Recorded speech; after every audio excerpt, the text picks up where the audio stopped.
বাংলাদেশ নিয়ে এক প্রশ্নের উত্তর দিতে গোটা দক্ষিণ এশীয় প্রতিবেশী নিয়ে জবাব দিলেন ভারতের পররাষ্ট্রমন্ত্রী এস জয়শঙ্কর। এমনিতেই ভারতের পররাষ্ট্রমন্ত্রী এস জয়শঙ্কর বাংলাদেশে আসলেন, দেখলেন, কিন্তু প্রথাগতভাবে জয় করলেন কি না তা নিয়ে বিতর্ক এখন চায়ের কাপে তুফান তুলছে।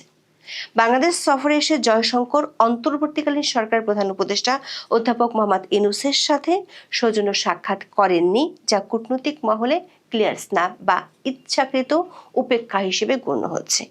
এই ঘটনা প্রবাহে আরো নতুন মাত্রা যোগ করেছে জামাতে ইসলামের আমিরের সেই পুরনো কথা তুলে ধরা, যেখানে তিনি ভারতের কূটনীতিকদের সাথে গোপন বৈঠকের কথা প্রকাশ করেছেন। কিন্তু এসব আলোচনার রেশ কাটতে না কাটতেই ২রা ডিসেম্বর মাদ্রাজে জয়শঙ্কর প্রতিবেশীদের উদ্দেশ্যে বললেন, রক্ত এবং পানি একসাথে বইতে পারে না, মানে সন্ত্রাসবাদ আর বন্ধুত্ব একসাথে হতে পারে না। মজার ব্যাপার হলো, তিনি এমন এক সময় কথাগুলো বলেছেন যখন বাংলাদেশ ও ভারতের মধ্যকার গঙ্গা চুক্তির নবায়ন নিয়ে ভারতে বসে বৈঠক করছেন দেশ দুটির কর্মকর্তারা। বিশ্লেষকরা মনে করছেন, বাংলাদেশ সফর শেষে ফিরে গিয়ে মাদ্রাজে বসে জয়শঙ্কর এমন বার্তা দিলেন যেটি ঝিকে মেরে বউকে শেখানোর মতো। বাংলাদেশে বসে অন্তর্বর্তীকালীন সরকারকে দিয়ে গেলেন বার্তা, আর দিল্লিতে বসে কি বাংলাদেশের ভবিষ্যৎ সরকার উদ্দেশ্যে বার্তা দিলেন? বিস্তারিত জানতে চলুন যাওয়া যাক বিশ্লেষণ।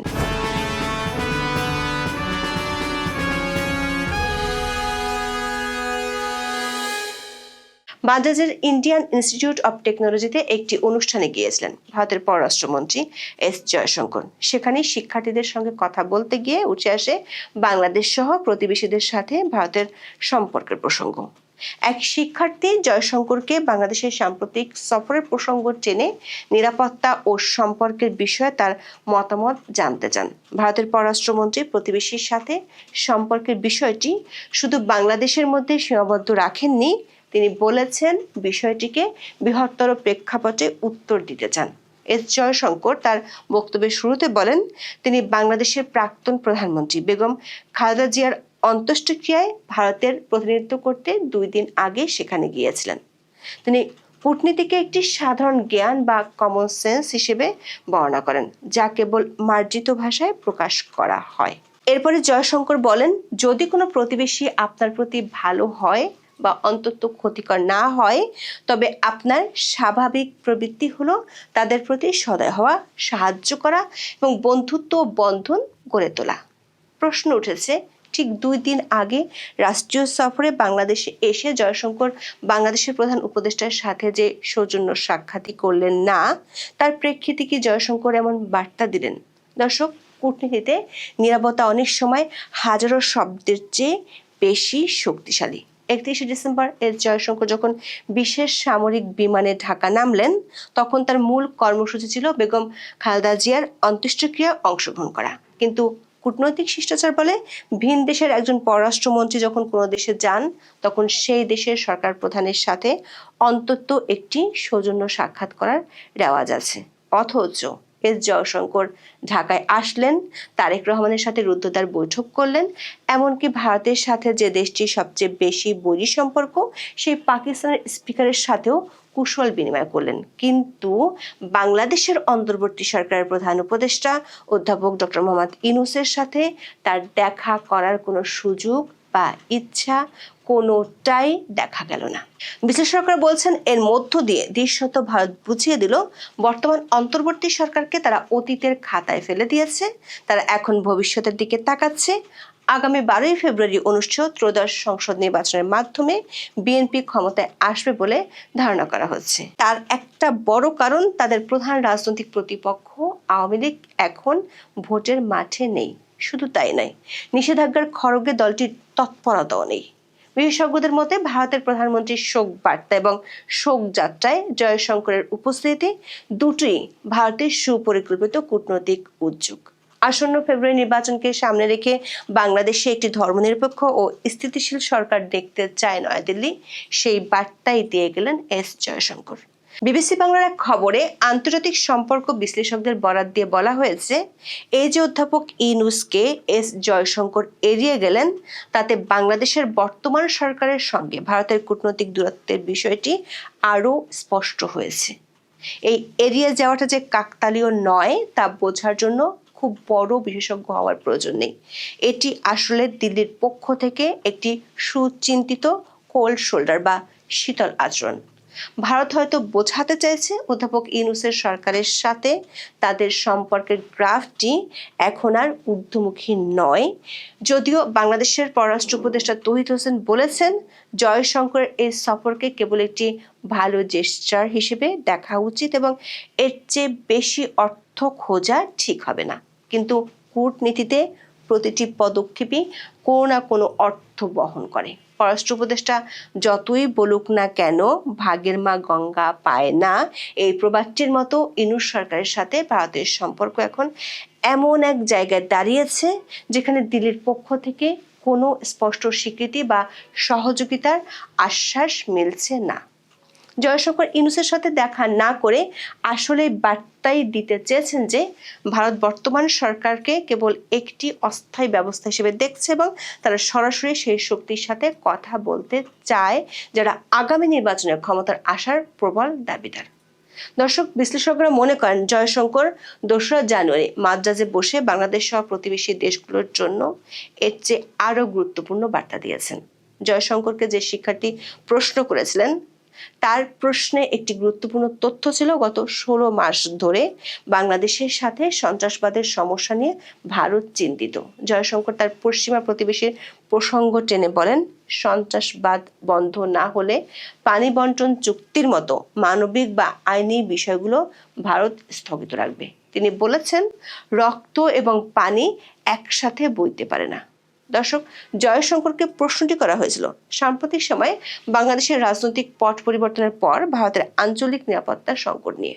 যদিও ভারত পশ্চিমা প্রতিবেশী মানে পাকিস্তানের দিকে ইঙ্গিত করেছেন, কিন্তু আবার বলেছেন শুধু বাংলাদেশ বা অন্য কোনো দেশ নয়, সামগ্রিকভাবে তিনি ভারতের সব প্রতিবেশী দেশ সম্পর্কে কথাগুলো বলেছেন। সে কারণে বিশ্লেষকরা মনে করছেন এটি এস জয়শঙ্কর একজনকে লক্ষ্য করে আরেকজনকে বার্তা দেওয়ার কৌশল নয়তো, কারণ তিনি এমন দিনে পানি চুক্তির কথা তুলেছেন যখন বাংলাদেশ ও ভারতের কর্মকর্তারা গঙ্গা আর পদ্মার পানি প্রবাহ পরিমাপ করছে। গঙ্গা নদীর পানি বন্টন চুক্তি নবায়ন করতে বাংলাদেশ ও ভারতের মধ্যে শুরু হয়েছে আলোচনা। 30 বছর মেয়াদী গঙ্গা চুক্তি চলতি বছরের ডিসেম্বরে শেষ হচ্ছে। 2রা জানুয়ারি দুই দেশের কর্মকর্তাদের বরাতে এই খবর দিয়েছে ভারতীয় সংবাদ মাধ্যম টাইমস অফ ইন্ডিয়া। আগামী 31শে মে পর্যন্ত প্রতি 10 দিন অন্তর এই কার্যক্রম চলবে। আবার বাংলাদেশের সাথে ভারতের 54টি অভিন্ন নদী আছে, কয়েক দশক ধরে ঝুলে আছে তিস্তা চুক্তি। জয়শঙ্কর যখন মাদ্রাজে দাঁড়িয়ে কথাগুলো বলেন তখন তার লক্ষ্য কি শুধু পাকিস্তান ছিল, নাকি তিনি ঝিকে মেরে বউকে শেখানোর মতো করে ঢাকাকেও একটি বার্তা দিলেন?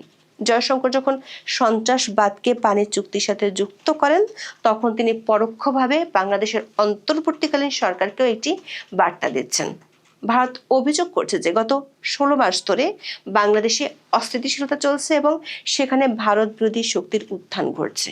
ভারতের নীতি নির্ধারকদের ধারণা, গত 16 মাসে বাংলাদেশে ভারত বিরোধী সেন্টিমেন্ট এবং তথাকথিত উগ্র ডানপন্থী গোষ্ঠীর তৎপরতা বাড়ছে।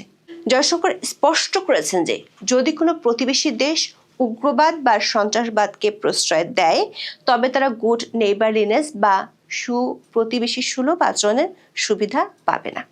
বিশ্লেষকরা মনে করেন জয়শঙ্কর মাদ্রাজে 2রা জানুয়ারি যা বলেছেন তা আসলে একটি কৌশলগত বার্তা। তিনি বুঝিয়েছেন যে পানি একটি কৌশলগত হাতিয়ার। যদি প্রতিবেশী দেশ ভারতের নিরাপত্তা নিশ্চিত না করে তবে ভারত তার সকল দ্বিপাক্ষিক প্রতিশ্রুতি থেকে সরে আসতে পারে। এটি হলো সেই ঝি বউ থিওরি। পাকিস্তানকে আক্রমণ করে ভারত আসলে এই অঞ্চলের সকল প্রতিবেশীকে জানিয়ে দিল যে ভারতের জাতীয় স্বার্থবিরোধী কোনো কাজের সাথে আপোষ করলে পানি চুক্তির মতো বিষয়গুলো হুমকির মুখে পড়তে পারে। তার মানে ভারতের সাথে সম্পর্ক রাখতে হলে চেরি পিকিং করা যাবে না। জয়শঙ্কর বলেছেন, সন্ত্রাসবাদের বিরুদ্ধে নিজেদের জনগণকে রক্ষা করার অধিকার ভারতের আছে এবং ভারত কিভাবে সেই অধিকার প্রয়োগ করবে তা অন্য কেউ বলে দিতে পারে না। আন্তর্জাতিক সম্পর্ক বিশ্লেষকরা বলছেন, অন্য কোনো সময় জয়শঙ্করের মন্তব্য হয়তো সোজাসাপটাভাবে পাকিস্তানের উদ্দেশ্যে বলেছেন বলেই মনে করা হতো। কিন্তু তিনি মাত্র 2 দিন আগে বাংলাদেশ সফর করে তার কর্মকাণ্ডের মাধ্যমে দুটো গুরুত্বপূর্ণ বার্তা দিয়ে গেছেন। অধ্যাপক ইউনূসকে এড়িয়ে যাওয়ার চেয়ে বেশি গুরুত্বপূর্ণ হলো জয়শঙ্করের সফরের সবচেয়ে বেশি আলোচনায় এসেছে বিএনপির ভারপ্রাপ্ত চেয়ারম্যান তারেক রহমানের সাথে তার বৈঠক। বিশ্লেষকরা মনে করেন ভারত আসলে বিএনপিকে একটি রাজনৈতিক স্বীকৃতি বা পলিটিক্যাল লেজিটিমেসি দিল, যা গত 1.5 দশকে তারা পায়নি। 2018 সালে নির্বাচনের আগে বিএনপি দলের স্থায়ী কমিটির সদস্য আমির খসরু মাহমুদ চৌধুরীর নেতৃত্বে একটি প্রতিনিধি দল পাঠিয়েছিল ভারতে। উদ্দেশ্য ছিল নয়া দিল্লির মনোভাব পরিবর্তন করা, কিন্তু দিল্লির মন ফেরাতে পারেনি বিএনপি। কিন্তু এখন আওয়ামী লীগের অনুপস্থিতির কারণে বাংলাদেশ নিয়ে ভারতের পরিকল্পনাও বদলাতে হচ্ছে।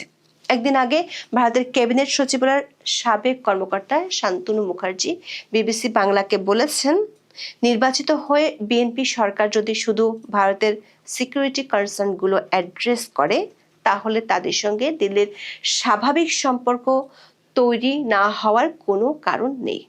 তার ঠিক একদিন পর জয়শঙ্করের সন্ত্রাসবাদ আর আঞ্চলিক নিরাপত্তা নিয়ে এমন মন্তব্যকে এক করে দেখার চেষ্টা করছেন অনেকেই।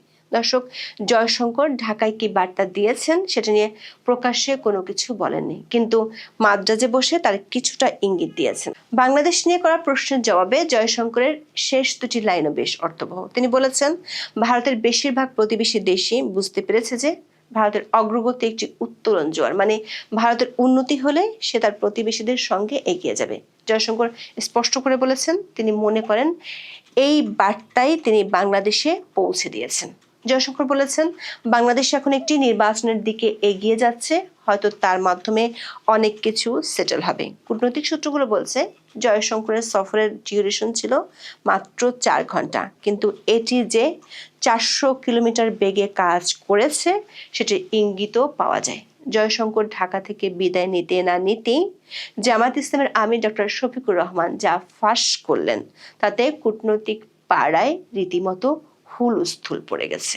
তিনি জানান, 2025 সালের মাঝামাঝি সময় ভারতের কূটনীতিকরা তার সাথে গোপনে দেখা করেছিলেন এবং তারা অনুরোধ করেছিলেন যেন বিষয়টি গোপন রাখা হয়। অনেকের প্রশ্ন, জয়শঙ্কর ঢাকা ছাড়ার পরদিনই কেন জামাত এই সিক্রেট ফাঁস করলো? দর্শক, জয়শঙ্করের সফর বলছে ভারত এখন ওয়েস্ট অ্যান্ড ওয়াস্ট নীতিতে বিশ্বাসী, আর বাংলাদেশের সামনের সরকারের জন্য সবচেয়ে বড় চ্যালেঞ্জ হবে ভারতের এই নতুন হার্ডলাইন কূটনীতিকে সামলানো।